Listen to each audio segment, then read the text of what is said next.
Alderman Vasquez, please. I'm baffled because I know we've been here in suits and ties for so long. A lot of people here forgot they were youth. We talk about saving our future. We don't even listen to our future.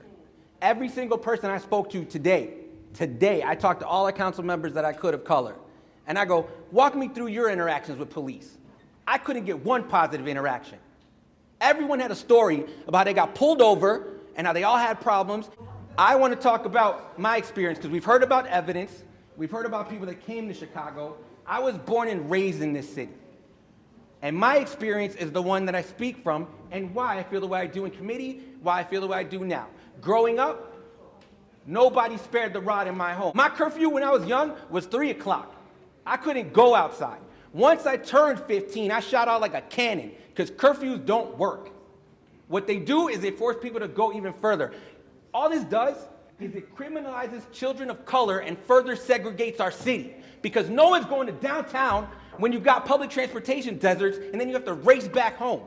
So you tell me what happens when you've got a child who works downtown, who the store closes at 9, they got to clean until 9:45. Now you got 15 minutes to get back home, hoping you don't get pulled over. So when I was in Navy Pier and Grant Park as a youth, every weekend, police would kick us out every single weekend. You know what they didn't kick out? White people. Damn right. Thank you, Nick. You got that one right. Every single time, every single weekend. And here's the thing.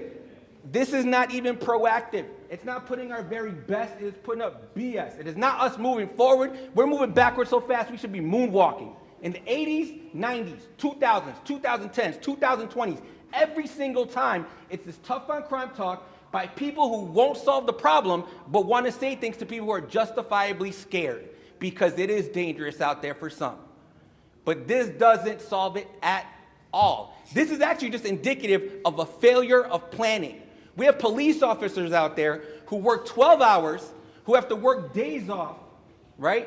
And now we're saying, you know what, on top of that, we want you watching everybody at 10 o'clock. We want you to respond when a parent or anybody else sees 3 kids at a park because we need them there, which then sends officers over to a park rather than being where they need to be. All this is reactive and a headline. Yes, I will continue. Thank you, Mayor. So if it was about proactive, we could have had a committee meeting in the first quarter to talk about what we're doing in the summer. We wouldn't have to be reactive because Alderman Lopez decided to put forth a special meeting. This is theater, and you all know better. This year in this term, we had 12 officers walk into somebody's house and they were naked. None of those officers got fired. So I know that people say it's better, it's not going to kill a kid. It will. Because what happens when an officer goes to a person of color and says, hey kid, bring me your ID? It's going to be a positive interaction, or are they going to react with the tension we all feel because we are under trauma? So watch when we lose kids on the other side. We got $200 million of pension money coming in because casinos. We're going to lose $400 million on police misconduct settlements. It's not right.